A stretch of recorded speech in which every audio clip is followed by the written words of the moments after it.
Hello.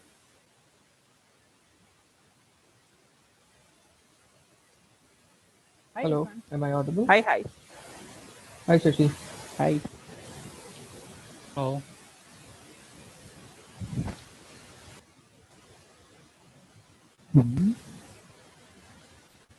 If everybody is there, we can start. Ivan, Maru, do you know if Paul is going to join or we should start? We should probably start with Adam. He's at a conference this week. Okay. Okay. Okay. Like since couple of last meetings, we don't have a set agenda for this one. Um, is there anything important any of you want to talk about?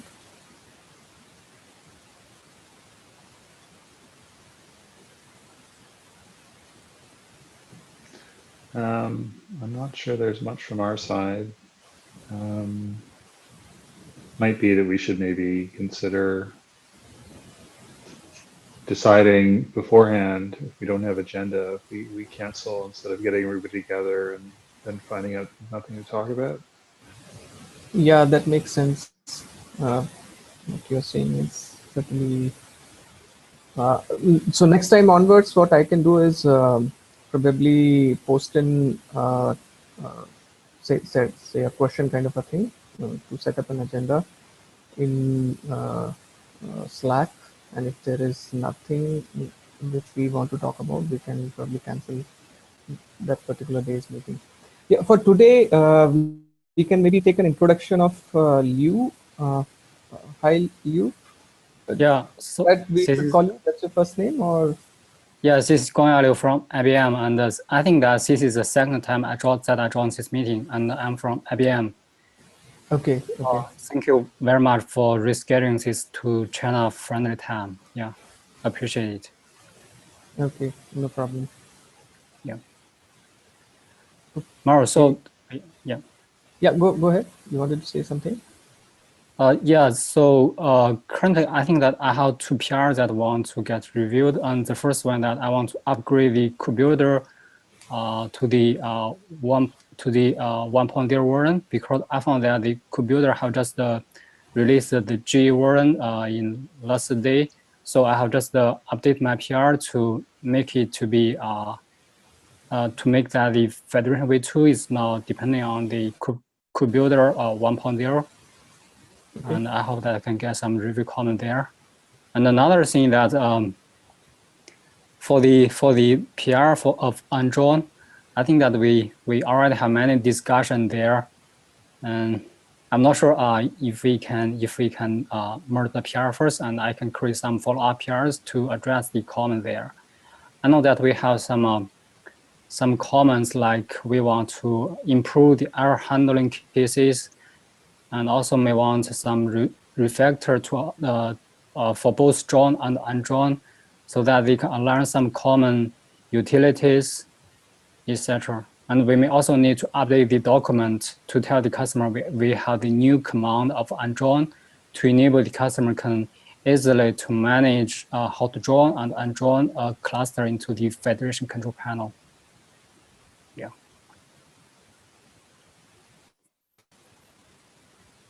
Yeah, I think the primary reviewer as of now for that is Maru. You want to say something about Yeah. that? Yeah. Sure. I guess I'm okay with merging it. I don't really, yeah, I definitely need some more work before it's like usability is good, but sure. Yeah. Okay. Thank you, I'll Mauro. take a look at that. As for the queue builder PR, I haven't looked at it since the change to 1.0. I mean, what is the actual impact of this change? Is it just like perfunctory, like I'm upgrading because it's new version, or is there actually any behavioral change? Currently, I can see that there are actually no behavior change, but I just want to make sure that we are using a stable version of the code builder. Okay. Yeah. That shouldn't be a problem. I don't I don't know, because Marisol, we're not actually using much from KubeBuilder. yeah. I think beyond the binaries that you'll use to, create new resources and stuff like that, like KubeBuilder will create like controllers that depend on its code, but we don't actually use that, I don't think so. Yeah. But sure, we can Marisol, upgrade it. yeah, so in my patch, I also found that currently we are using a hackway because the dependency error.go in Kubernetes in the vendor, we also fix a bug there. I think that we may also need to update the Kubernetes dependency. We may also want to update the API version to a new version to make sure that we don't need to update the dependency version of the error.go.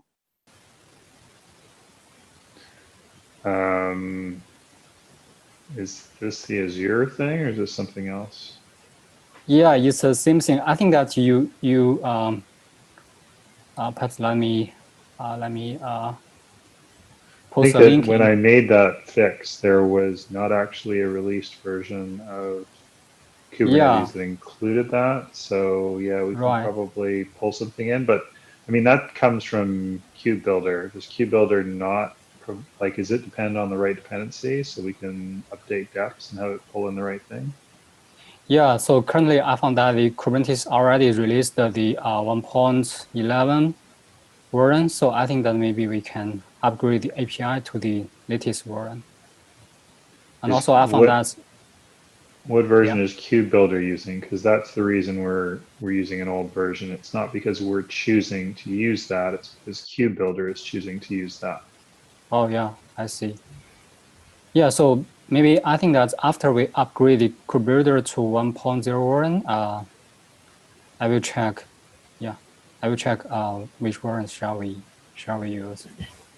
And is KubeBuilder, anyway, so this is a technical discussion. We can Yeah. follow up offline. The other dependency on, the other problem that we're kind of working around is that KubeBuilder is not shipping, was previously not shipping 1.11 binaries. Is that changed for 1.0?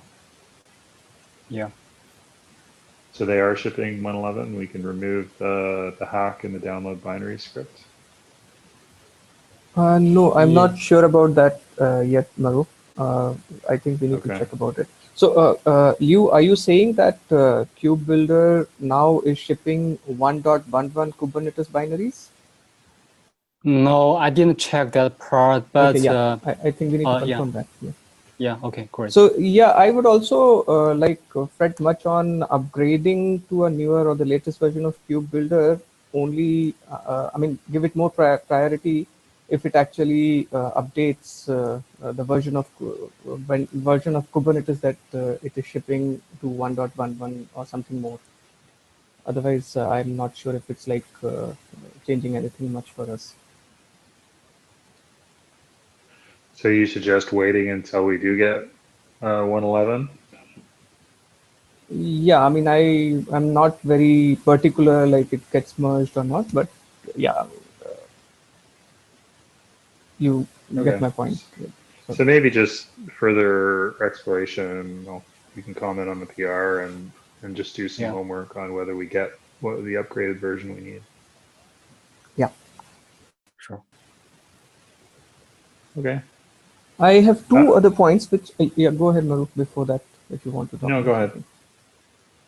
Yeah, so one was Shashi and Paul probably had been have been discussing about upgrading the behavior of the multi-clustered DNS API.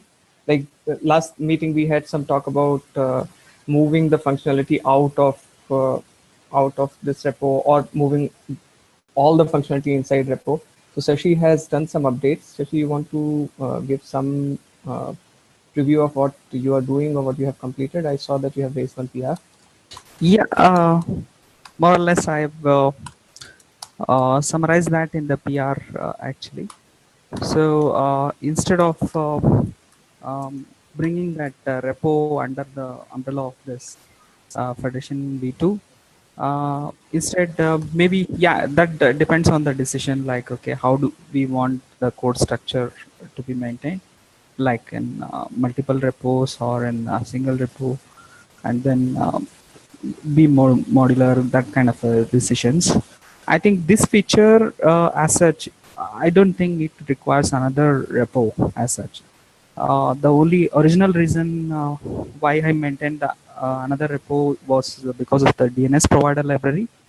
Actually, that used to vendor a lot of provider libraries. And now, since we are planning to use external DNS, we are no more going to use that. And our controller code seems much simpler. And we don't vendor either external DNS or DNS provider libraries. So I feel it's a very small change which can be incorporated within Federation V2. Um, so maybe it's not a tough job to put it to another repo also. So going Mhm. forward, anyway, if we are using external DNS alone, I think we need to make that switch sometime. I think let's go ahead with the external DNS uh, related part instead of keep maintaining the DNS provider library from Federation V1. So Mhm. that's my opinion. It's okay. Like if somebody else wants to maintain it, it's fine. So I think so. It makes sense to push that particular feature into Federation V2 itself and make it modular by way of some way of like installing or not installing that feature. So that should be good enough. It will reduce a lot of overhead. Like we don't need to maintain another uh, Docker image and another release and CI and other stuff just for that feature. So that's my opinion. Yeah, I think yeah, it depends. Okay. Okay. Were you able to sync with Paul on Yeah, this particular stuff? no, yesterday, yeah, he was into conference and I couldn't. Okay. Yeah, but anyway, I informed all the stuff to him too. So I think we'll figure out that particular stuff. And particularly right now, I think more or less this PR is almost ready, except the test. I think probably I should be done in a day, and then Mhm. I'll try pursuing little changes in external DNS actually to make that uh, like programming DNS through the uh, external guys. So I think that PR I'll try to push it to their release. Okay. So Okay. you're moving Yeah. from your existing implementation using Federation V1 to one backed by external DNS? Yeah. Yeah. Right. Okay. I'm, I think I'm okay with that landing in Federation V2, provided we actually have testing. Mhm. Um, Yeah. yeah. Sure. Okay. I think yeah, it needs testing definitely.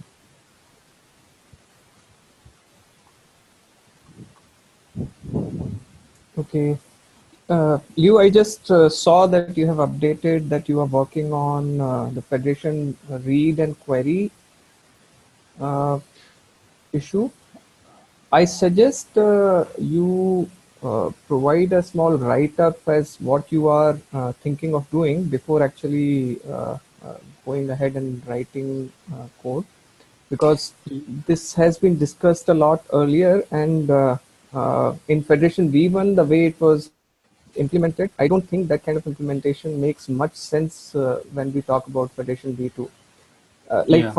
for example, like in some earlier meetings, we had a discussion that this particular this particular feature can be implemented as a tool also, which need not necessarily be part of Federation V2. It could be a separate tool somewhere else, and or a separate component, or it can be part of Federation V2 also. So I think it will make more sense if you have a small write-up about the alternatives, and we can initiate discussion in this workgroup meeting.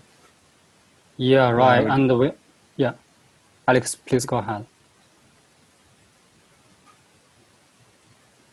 Hi, it's Alexei. I work for IBM as well, and relatively new here in the group. And I have Alexei, I can hardly hear you. ah, Uh, yes. Is it You have to better? speak up on. Yeah, better. Hi, my name is Alexey Roitman. I work for IBM as well, like John. And here it's relatively new for this group, but would like to participate in the work here. And meantime, I have a question to you. I saw that you implemented some kind of in APIs for services for pods and so on. It will be possible to federate the deployment for CRDs between different clusters or not?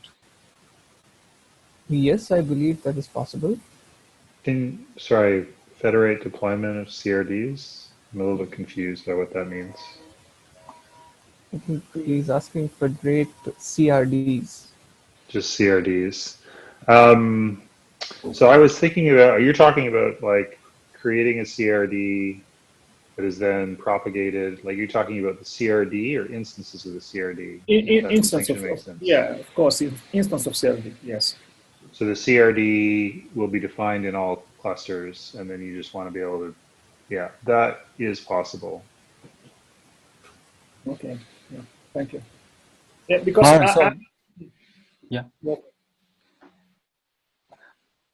Martin, so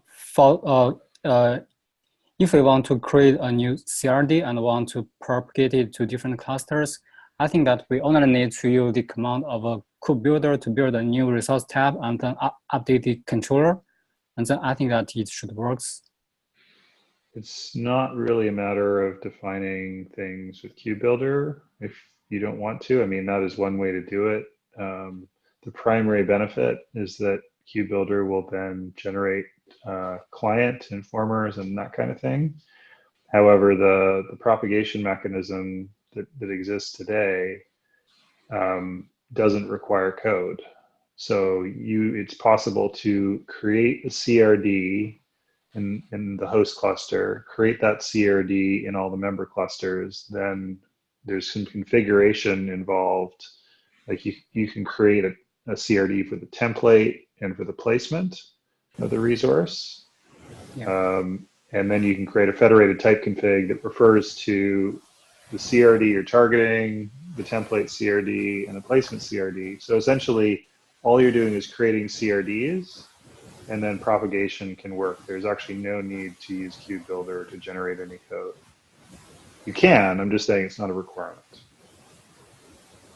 But I think that we still need to update the API part to make sure that we have the Federation CRD tab. That can be done via CRD without updating the API outside of the API itself. Oh, yeah, right. So I mean, this is, for future, an area of work will be actually allowing creation of the federation types automatically. So you specify a target type, it could be a CRD or a core type, and it will generate the template and the placement for you, and create those CRDs in the API. We're right now you have to do it manually because we haven't gotten that far. Yeah. Thank you. So I'm curious. I mean, I would second Irfan's request that we start with a design document. I think this is a requested feature, but it would be good to to basically get back to use cases, like why are we doing this, as a precursor to deciding on the implementation. I mean, I think, at least for myself, I'm pretty curious as to what the use cases you have that are driving you to want to implement this. This is a requested feature. I do have a little bit of concern of handing you this feature if it's really important to a lot of people because you're relatively new, but if you can sort of lay out your motivation and everything else in a design document, that will probably allay some of my concerns. Yeah. So if you're not, are you familiar with sort of the design document process that Kubernetes tends to follow? Like you worked on other things in Kube? Yeah, actually we worked for Kubernetes community for a long time. I think that we only need to create a Google document and then share it to the community. And then we can post comments there. Yeah, pretty much. Like I said, like I would emphasize like not just this is what I want to do, but like make sure to describe the why. And if there's Oh, other yeah, members of the community that you've been communicating with and they've also expressed sort of an interest in this feature, maybe capture that there as well. yeah, Because to me, that's kind of the motivation for a feature is like who's going to use it, what are they going to use it for, and then we can figure out the best way to implement. yeah. And I guess the other thing is like calling this a federation feature. It may or may not have to be sort of under the federation umbrella, depending on what the use cases are. It may be that this is like a generic tool for someone who has multiple clusters and they just want to have a view into those clusters. And it may be that there's common elements in the federation control plane, like the cluster registration and the authorization might be shared, but maybe it's not, doesn't have to be tied to, say, propagation. It can be something that someone could use in the absence of configuring a propagation mechanism. Yeah. All right. So because currently I found that we actually have the feature gate.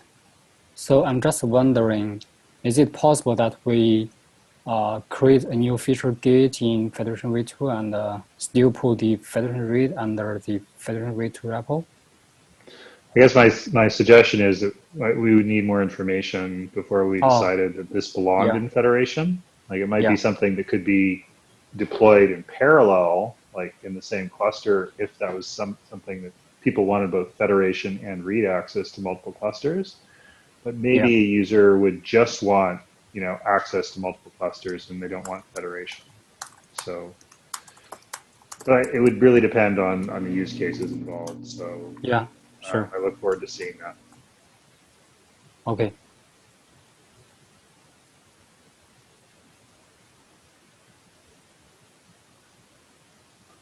Okay, Yeah, so I think one more item requires discussion is related to the testing, like E2 testing, like what sort of environment we plan to target, so that now the next step after alpha is really strengthening this testing part, right?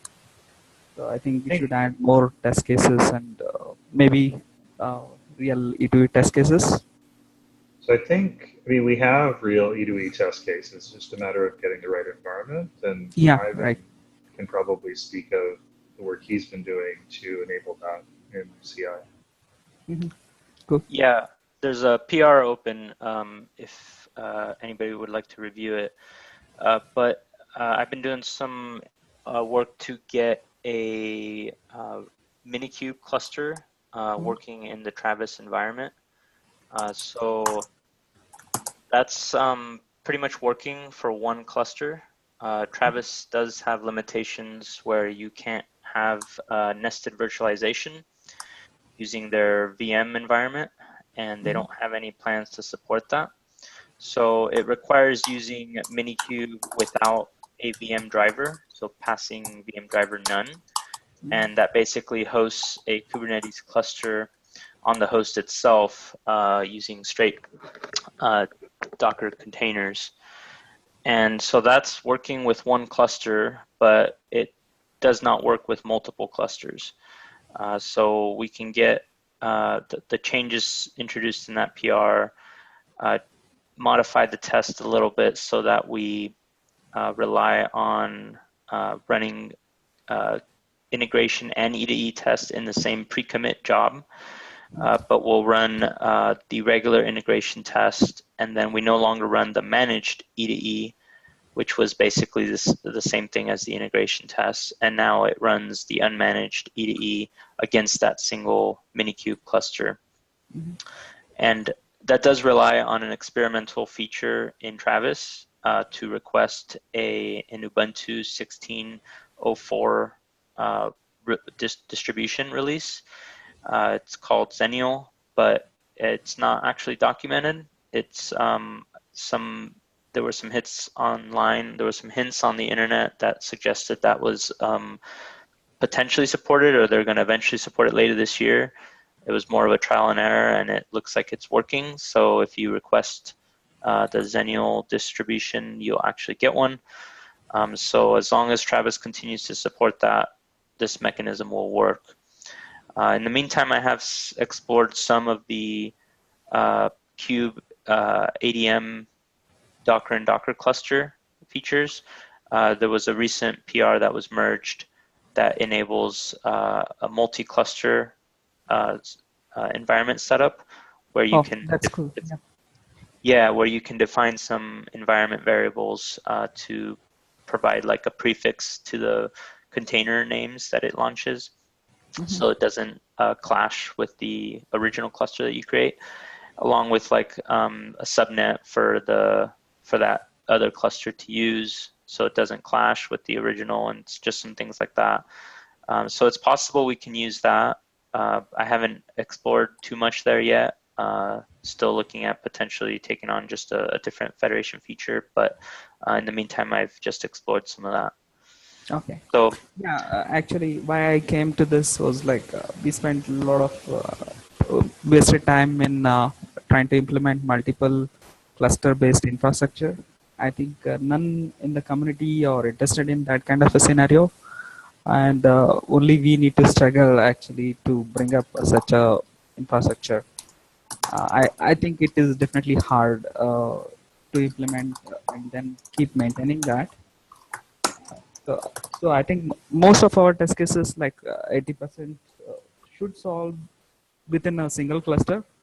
But yeah, definitely there are E2 test cases where we might need to verify more than a single cluster. I think yeah, it's not a immediate concern as of now. Yeah, but long run we should be having a multi-cluster, at least two, right? yeah. Ideally, we need 2 clusters, and that was my original goal. But in order to just to expedite some better unmanaged E2E tests against an actual cluster, this PR is supporting just 1 cluster now. The other problem is that there doesn't seem to be a non-public cloud implementation that is mature enough that we can use for multiple clusters. After spending time investigating things like Minikube, investigating the test infra implementation, there's some rough edges around there. They have a Docker and Docker solution with some rough edges that's still maturing, and I was advised to go look at Kube ADM Docker. And I was actually having problems with Kube ADM Docker on my laptop. Seems to be resolved on an Ubuntu distribution, but I haven't played around with the parallel clusters yet. So there's just not it's getting there, but it's just going to be a matter of time. And in the meantime, I think having a single cluster is at least somewhat beneficial over just the managed E2E infrastructure. Sure. I think the main advantage of having E2E is less about multiple clusters and more about having a real control plane. We've had problems in the past with the real controllers like interacting negatively with the controllers that we would expect to. I don't know, like a namespace controller, for example, can cause problems. I'm not saying that there isn't a need for E2E, but I would caution. I mean, Kube has a history of just relying on E2E for everything, and people in the know have been pushing more and more things. And yeah, one more question for Ivan and Maru. So are we still going to maintain the integration tests? Yeah. Well, no, I shouldn't say that. So integration has been something like, I don't know. It's kind of a gray area because effectively, like E2E tests are the same largely as integration, and we should probably like set a timeline for deprecating the integration tests, like in their current form. I'm not saying there isn't room for like tests that use what do we call managed fixture. It's more that like I think we should only have one path, and it should be probably Ginkgo. So that if you want to run an integration test, as like today, you write it as an integration test and use Go tests. In the future, we use just Ginkgo. And if you need certain fixture, you'll you'll set flags or whatever that will skip if you don't have the environment that you expect. And so if you're running in a managed environment, you're expecting to have like very specific fixture. You'll just say, I don't have a fixture ID, I'm not going to run. Okay. Okay. But I would expect most tests to work in a managed or an unmanaged environment relatively equally. Because I mean, we're just talking about API interactions, so I don't think there should be any limitation. I guess my question to you would be, the tests that you currently have in integration, or maybe this is a question for Irfan, is there any test that you've created that couldn't be run in an unmanaged scenario where, like, we're talking about a deployed federation versus a test managed one?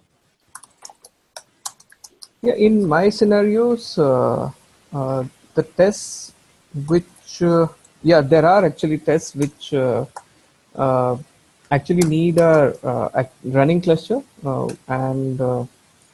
For example, in the replica scheduling cases, there are scenarios which are not tested because of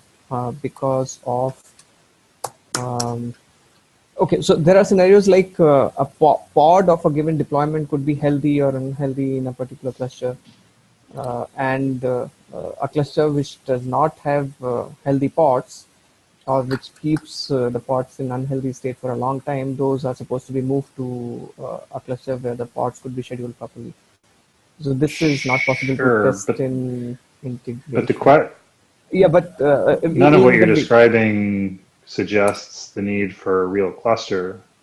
And I guess this is kind of where I would set an expectation that if we can understand what we're actually testing, we're not trying to test Kubernetes, right? We're trying to test federation, which means that the only thing we need to validate is, given this set of replica counts, like across multiple clusters, here's the expected replica count that we are going to communicate, right? So it's not a matter of like, are pods moving around? I'm not saying we can't test that, but I'm saying that isn't testing federation. That is testing Kubernetes. The only thing that federation does is instruct Kubernetes what replica count we want for a given cluster. And I would think that could be tested without actually having multiple clusters. Yeah, I mean, it's a very rare scenario, and I think this particular scenario was not necessarily tested in Federation V1 either, like even with a proper E2A and all that stuff. And I also think that having correct setup in integration itself, this, I mean, like faking, doing some magic in providing fake pods and then replies to whatever requests are coming correctly. This can be done integration also, but I'm not sure if that level of testing is necessarily needed as of now. I mean, it's like it's weighing what effort would be taken in actually writing an integration test or a test suite, which might fake all this stuff with respect to setting up a unmanaged E2E setup where you can do the similar stuff. So I guess my preference would be for validating exhaustively in an environment that you can largely control, because then the cost is going to be pretty low and the potential for failure is going to be minimized, versus writing a really exhaustive test that requires a lot of infrastructure, which involves taking on the risk of a lot of potential for failure. I'm not saying you don't want a golden path test. Yes, you want to be able to make sure that you can set, replica counts and they are reflected. But anyway, I'm being a little bit dogmatic here, but I just want to minimize the amount of expensive testing we do, because it's really easy, especially in a distributed system like Kubernetes, to spend a lot of time running tests of very little value. And I just want to make sure. I agree to that, Manu. I agree to that. I'll stop.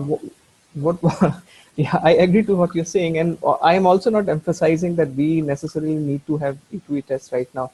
I think what Ivan has set up, that itself has value in terms of testing out, as you mentioned, a real control plane with respect to a real cluster, and that value might be emphasized as of now.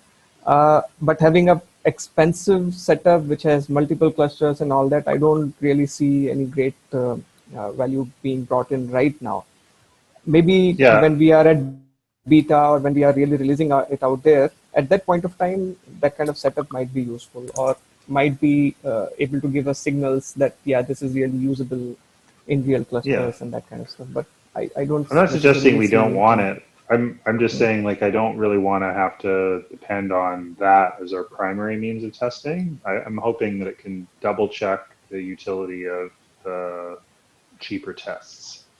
Ideally, like, we would run those jobs like periodically rather than on every Hmm. PR. And when we find a disparity between what the multi-cluster like heavyweight test is finding versus our lightweight tests, then we go fix that. We don't just depend on the heavyweight tests. That's my only request. That I agree. I mean, actually, that's the correct way to think about testing. Yay. I'll stop. Okay. Okay. I had one more when I started. I had one more point apart from Shashi's update.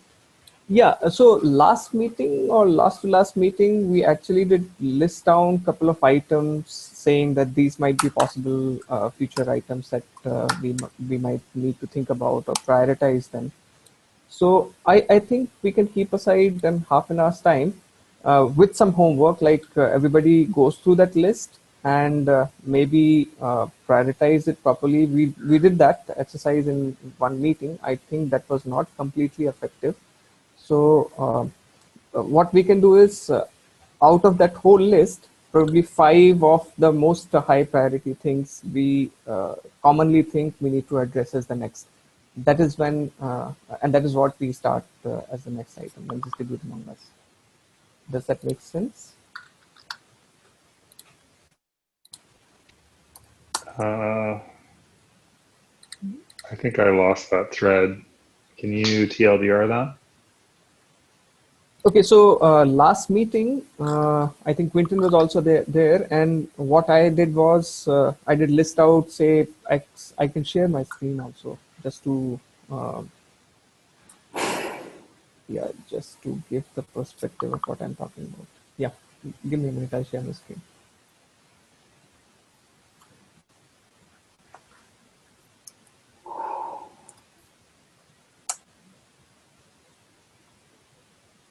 Yeah, so you remember we had this list and we did give some priorities like Huawei has this priority and Red Hat probably is interested in this one and that kind of stuff.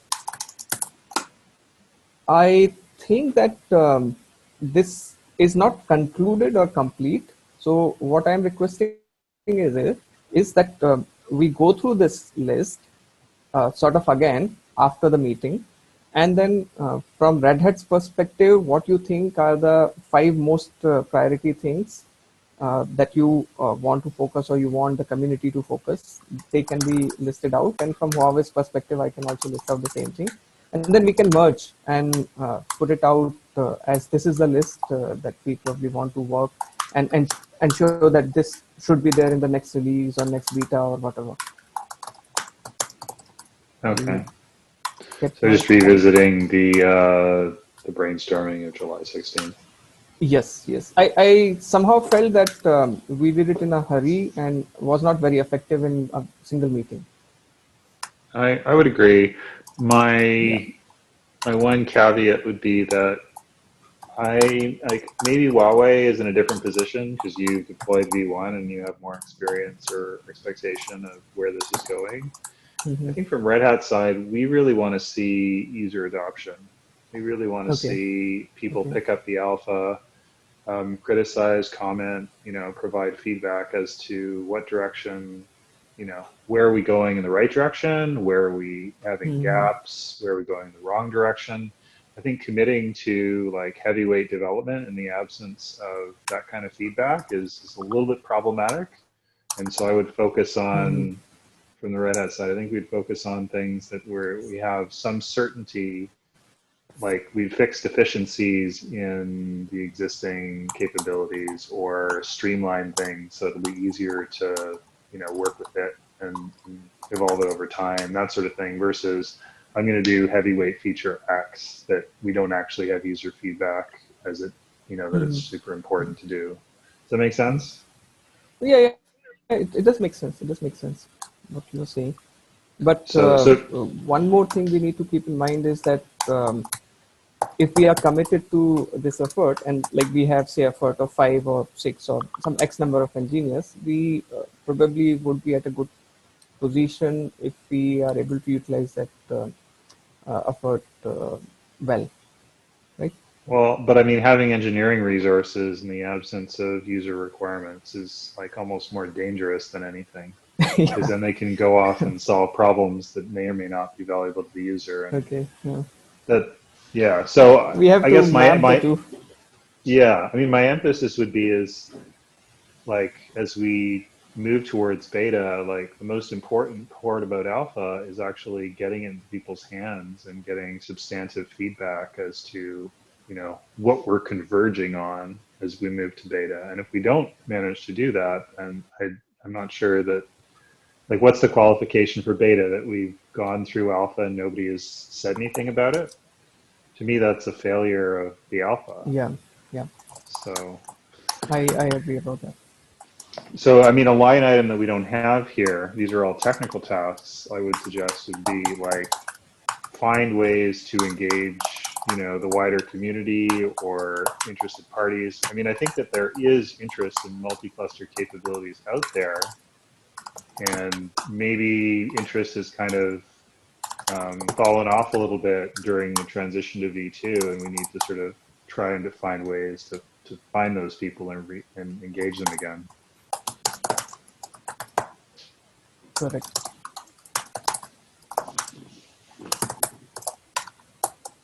So not really things we can capture in issues, but yeah, I mean, I'm certainly sort of, it's foremost in my mind these days as to how we can try to like get working code into people's hands and get feedback from them, like more than developing new features. If they come back and say it's totally useless, it doesn't do this, this, and this, that would be great feedback. I would much rather have that than nobody saying anything bad. Yeah. On Huawei's front, I know that what we are doing is, especially with the Chinese community, I know that our I can call them, I don't know, marketing team or whatever, that we are trying to put out what we have built, which includes Federation V2, into places like meetups and whatever. There are some conferences, and but so far I haven't seen a proper blogs kind of a thing put out over there. This also reminds me that we did discuss about that after the release we have to put out a blog, and Paul mentioned that he might be doing something about it. But yeah, I think we need to be more active on that. Yeah, I agree. I mean, Paul did send out something to the mailing list, but I think Paul's he's overcommitted. Any response to that either. Yeah, I mean, the challenge is are the interested parties actually subscribed to the mailing list? That may be no. Whereas if it was on like the Kubernetes blog, it would get, I think, a lot more visibility. Viewership. Yeah, so I think Paul is just overcommitted this week at this conference, but I'm hoping next week he'll have time to start the wheels in motion to get something on the Kubernetes blog. Cool. Okay, yeah, I don't have anything else to talk about today. Yeah, me neither. Anyone else? Anybody else? That's it then. Okay, cool. Not for me. Cool. Thank you. See you next week. Great. Next week. Thanks all. Thanks. Take care. Bye.